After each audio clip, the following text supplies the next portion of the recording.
The June sun of 1959 burned the Arizona desert like an open furnace. Route 66 wins before John Wayne's eyes like an endless snake, red dust flying behind the crimson Ford Thunderbird wheels. Wayne tightened his grip on the steering wheel, his sharp blue eyes narrowed under the brim of his old cowboy hat. I'm 51 years old. Rio Bravo just finished filming. The noisy set, the fake compliments. It all makes me tired. Why can't I just be a real cowboy and drive down this road without anyone noticing? He stopped the car in front of the Last Chance Gas and Garage gas station. The rusty iron sign creaked in the hot wind. A 12-year-old boy is cleaning the windows of an old truck. "Fill the tank, boy," Wayne said, his voice characteristically deep, a little hoarse from cigarette smoke. The boy looked up, eyes wide. "Oh my God! You're John Wayne! Duke, I've seen your movie 100 times!" Wayne smiled slightly, his smile deepening the wrinkles around his eyes. "Just an old man who's thirsty and needs gas, son. Don't make a fuss." While gasoline was pouring into the tank, the sound of arguing came from behind the garage. Wayne stepped closer. A police chief with a red face and a potbelly was swinging a heavy chain lock in front of the garage door. "Sheriff Buford Kane, right?" Wayne spoke, his voice calm but loud. Sheriff turned around and immediately recognized the person in front of him. "Mr. Wayne, this is not a Hollywood studio. Hank Whitaker owes the bank 2 months. The station must close now." Mr. Henry. Hank Whitaker, station owner, about 60 years old. White hair, thin figure, was begging. "Sheriff, please. My daughter has severe pneumonia. The medicine money is gone. Just 2 months late. I will pay." Kane sneered, his voice high-pitched. "The law is the law, Hank. The bank has sent the papers. I'll padlock right now. If you want to fight, go to court. But I know you don't have money for a lawyer." Wayne stood still, his height 1.93 meters body blocking the sun. "I can drive on. Forget about this. Hollywood is waiting. New contracts are waiting. But if I leave, who will I be? An actor who plays a hero on screen, but is a coward in real life. Or not. Not John Wayne." He pulled out his old leather wallet and counted the cash. Thick $100 bills slide through rough fingers. "Here's $1,000, Wayne said, his voice low and steady, handing Hank the money. "Pay off your debt, Hank. The remainder buys medicine for your daughter and some candy for the kids in town." Hank trembled. Tears rolled down his wrinkled cheeks. "Mr. Wayne, I don't know what to say. You saved my whole family. Why did you do that?" Wayne patted Hank's shoulder, his voice deep. "Because this Route 66 needs people like you to keep it alive. If we all just look at each other and don't help, this legendary road will die. And I don't want to see that." Sheriff Kane's face turned red with anger, the lock chain still held tightly in his hand. "Who do you think you are? A Hollywood superstar comes here to be a hero? This is a matter of law." Wayne turned, his cold blue eyes looking straight at Kane. "I'm just a man who can't keep quiet when he sees something wrong. If you want a padlock, then do it. But the money is already there. Or do you want me to call a few friends in Phoenix to see?" Kane grumbled, dropped the lock chain on the ground and turned to leave. But before getting into the patrol car, he glanced back. "This isn't over yet, Wayne." That night, Wayne sat on an old wooden chair outside the garage, smoking a cigarette, looking at the twinkling desert stars. Hank brought out 2 cups of strong black coffee. "Mr. Wayne, you don't need to stay. You're a big star." "Why do you care about this small gas station?"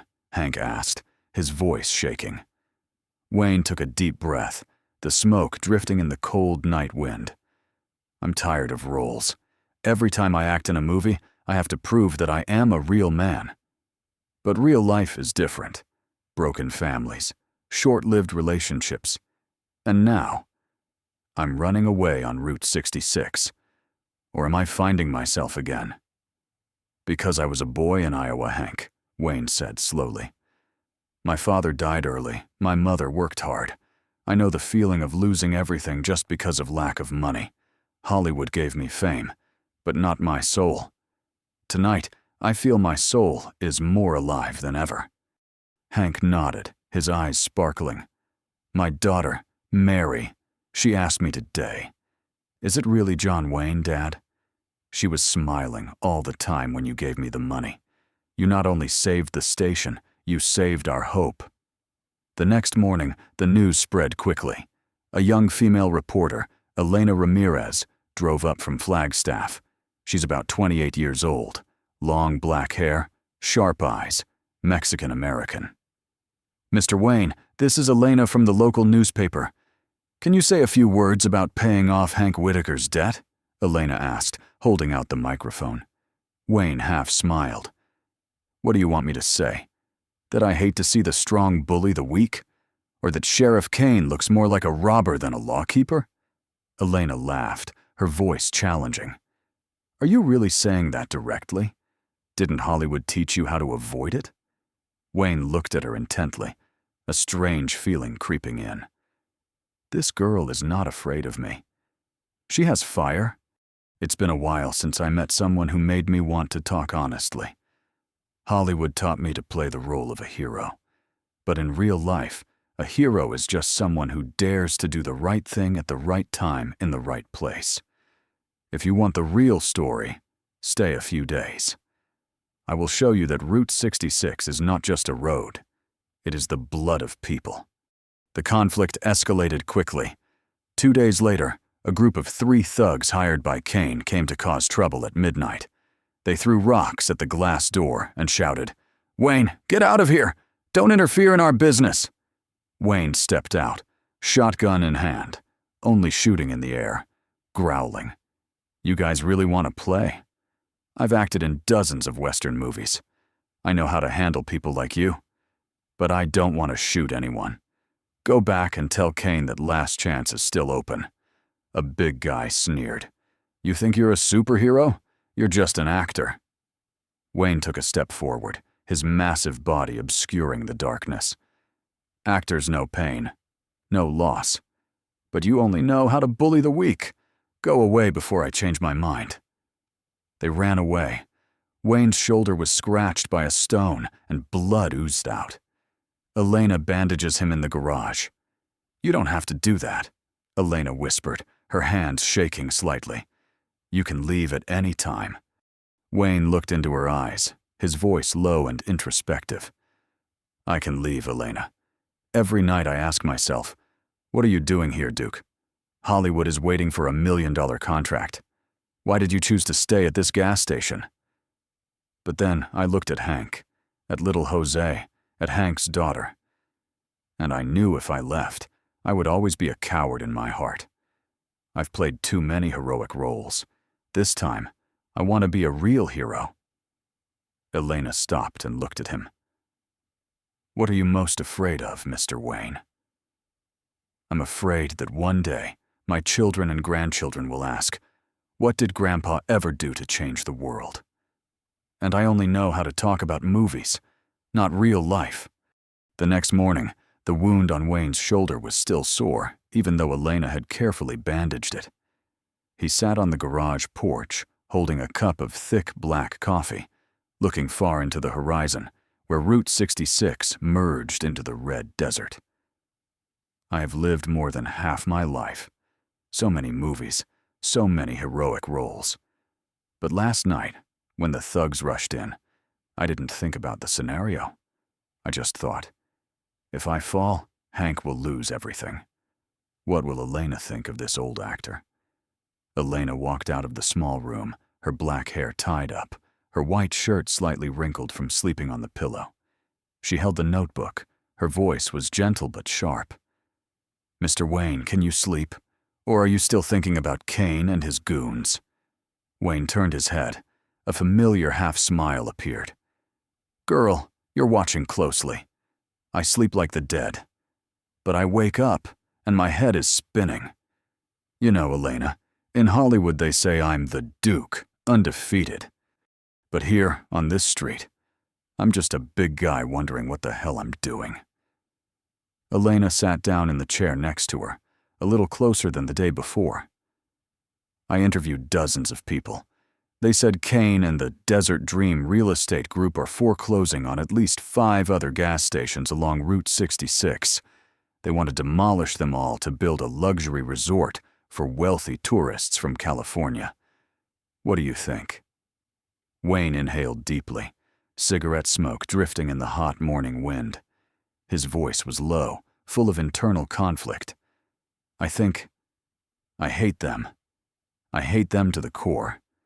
I used to play the role of a righteous sheriff, a cowboy protecting the town. But in real life, when I see a real sheriff using his badge to rob people of their land, I want to punch him in the face. Then I ask myself, Duke, how deeply do you interfere?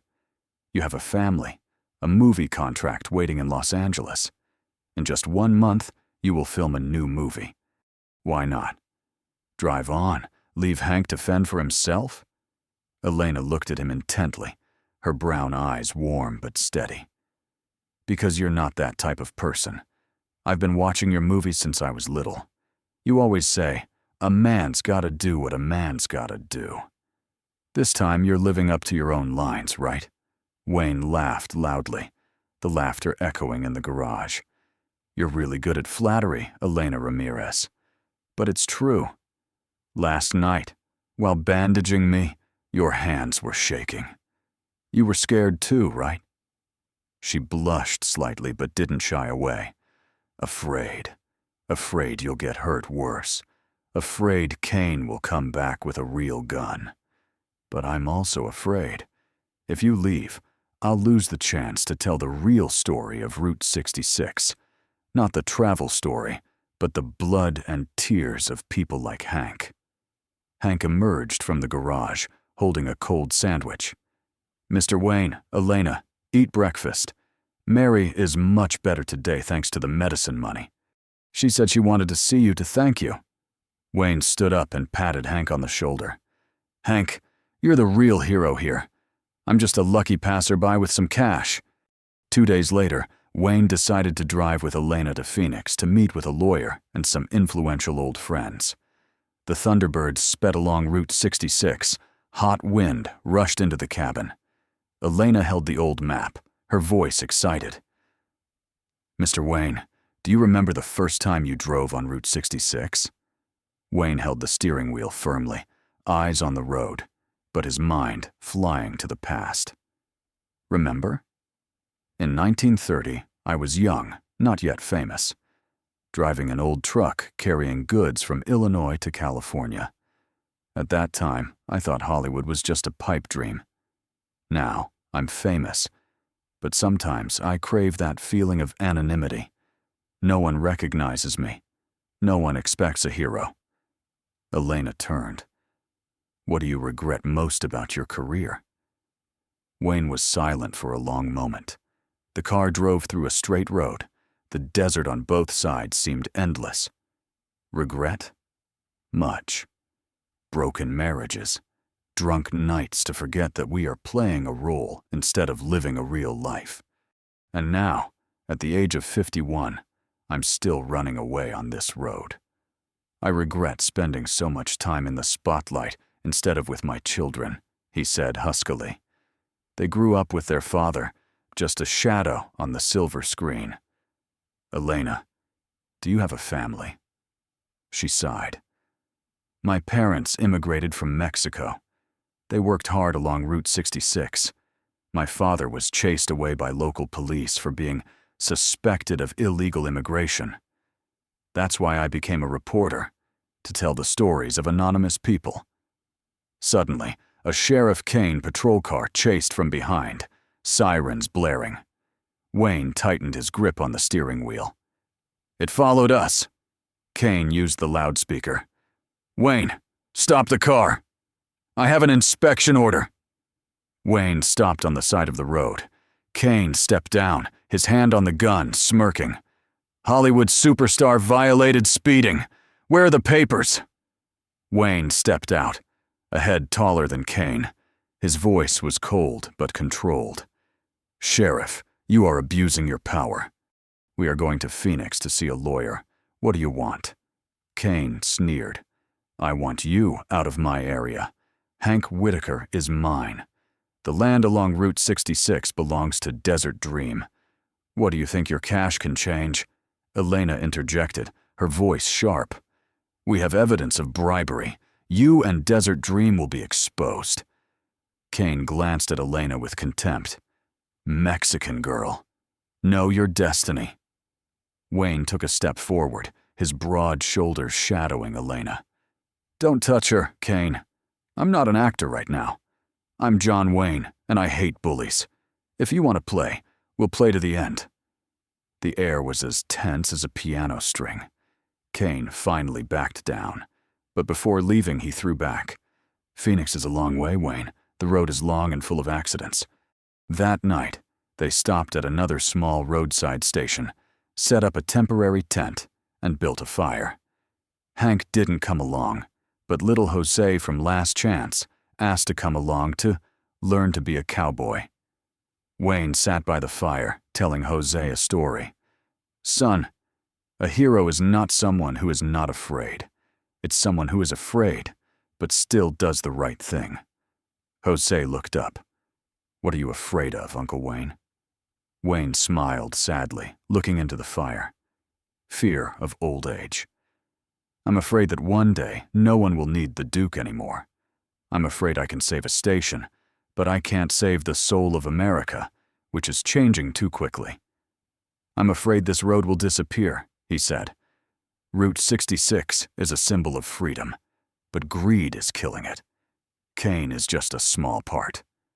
Elena sat close next to him, her shoulder touching his. "Mr. Wayne. John. Can I call you that? You don't have to be a hero forever. You have every right to be tired." Wayne looked at her, the firelight illuminating his angular face. "Elena, you make me want to stay. Not because of the movies, but because of the real feeling. It's been a long time since I met someone who made me speak my heart out like this." They were silent for a while. The desert wind howled past. Wayne whispered, "If I stay, will you stay with me? Or is it just a press story?" Elena held his hand. "I'm here for you. For the person John Wayne is, not the Duke on the screen." Phoenix is hot as a furnace in mid-June. Wayne and Elena stopped at a small hotel along Route 66, where new buildings mixed with old bars. Jose is sent back to Last Chance with Hank to avoid danger. In the lawyer's meeting room, Mr. Robert Harlan, an old lawyer with white hair, sat behind the oak table, looking at Wayne with surprised eyes. "Mr. Wayne, I didn't expect a Hollywood star to personally come here. Hank Whitaker's story is just the tip of the iceberg. Desert Dream has bribed at least 3 officials in the county. They want to turn the entire section of Route 66 through Arizona into a private resort." Wayne sat up straight, his massive body filling the chair. He clenched his fists under the table. "I could sign the check, go back to Los Angeles, and forget all about it. But if I do that, I will always be someone who regrets every time I look in the mirror." "Mr. Harlan," Wayne said in a deep but firm voice, "I'm not here to sign autographs or take pictures. I'm here to fight. Whatever evidence you need, I'll get it. You need money, I have it. But I want Kane and the Desert Dreams to pay." Elena interjected, her voice sharp. "We have witnesses from 3 other gas stations. They were threatened, falsely foreclosed. John, are you willing to testify publicly?" Wayne looked at Elena, then looked out the window at the stretch of desert. He sighed heavily. "Publicity means the press, which means Hollywood will whisper, which means movie contracts could fly away. But with silence, what can we live with? With the torment that I have abandoned real people on the real path." "I'm ready," Wayne replied, his voice echoing. "I will stand up in court and say that Sheriff Buford Kane is not a man of the law. He is a robber wearing a badge. I have played the role of a righteous sheriff dozens of times. This time, I want that role to come true." The lawyer nodded. "You have great influence, Mr. Wayne, but Kane will not sit idly by. He has friends in the state police." That evening, in the hotel room, the phone rang. Wayne picked up the phone. The representative's voice from Los Angeles rang out urgently. "Duke, what are you doing in Arizona? The press is buzzing. The studio wants you to return immediately for a new project. They said, if you get involved in a local corruption scandal, the contract can be canceled." Wayne stood up and walked around the room, holding an unlit cigarette. They call themselves Duke. They want heroes on screen, not in real life. If I go home, what will Elena think? Will Hank lose his station? But if I stay, will I lose everything I've built over the past 25 years? "Listen, Jack," Wayne said slowly, his voice hoarse. "Tell the studio that John Wayne is busy saving a road. The road that made America. If they don't like it, that's it. I'm not selling my soul for a role anymore." He hung up the phone, turned to Elena, who was sitting on the bed, looking at him worriedly. "Are you sorry yet, John?" Elena asked softly, her voice trembling. Wayne sat down next to her, shoulder to shoulder. He looked deeply into her eyes. "Regret? I regret taking so long to realize what's important. Elena, you know, I used to think reputation was everything. Now I realize reputation is just dust if your heart is not at peace. I'm afraid of losing you, afraid of losing myself if I go back." Elena placed her hand on his cheek, her soft fingers touching the old scar from the movie set. "I'm here, not for Duke, but for the man who paid $1,000 in cash to save an old man and his daughter. The man is fighting himself every night." They kissed for the first time, a slow kiss, filled with the torment of middle age and genuine desire. On the way back to Last Chance, a sandstorm suddenly struck. The wind howled like a devil, red dust filled the air. Wayne tightened his grip on the Thunderbird's steering wheel. "John, there's a car behind!" Elena shouted. Kane's patrol car sped forward, headlights flashing in the storm. The loudspeaker echoed, "Wayne, stop the car! You won't escape this time!" Wayne smirked, his voice deep and determined. He really wants to play. "Elena, hold on tight. I've driven in chase movies, but this time there's no script." He accelerated. Thunderbird rushed like an arrow through dangerous turns. Kane followed closely. A shot rang out.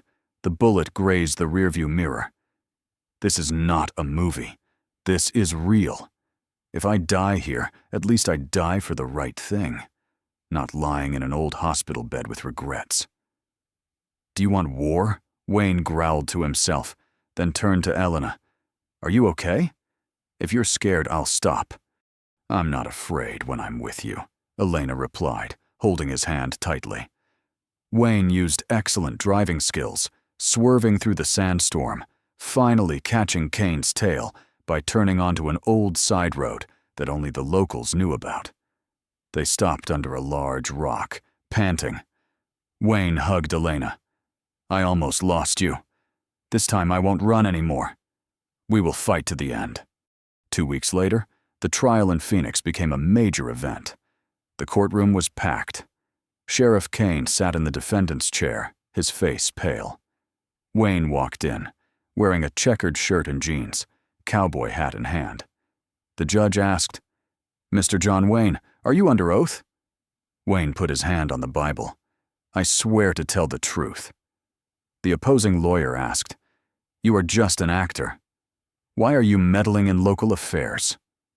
Wayne stood up, his voice echoing throughout the room. "I'm not an actor today.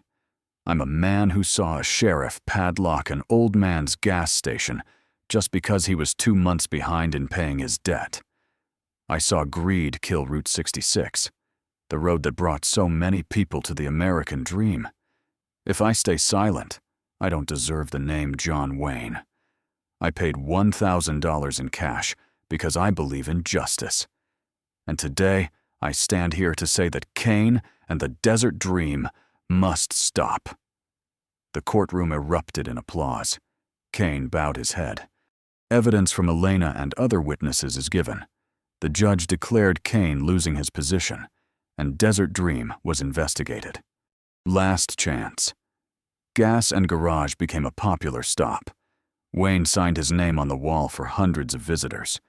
He and Elena stood beside Hank, looking at the sunset over Route 66. "John, will you return to Hollywood?" Elena asked. Wayne hugged her. "I will go home, but I will come back.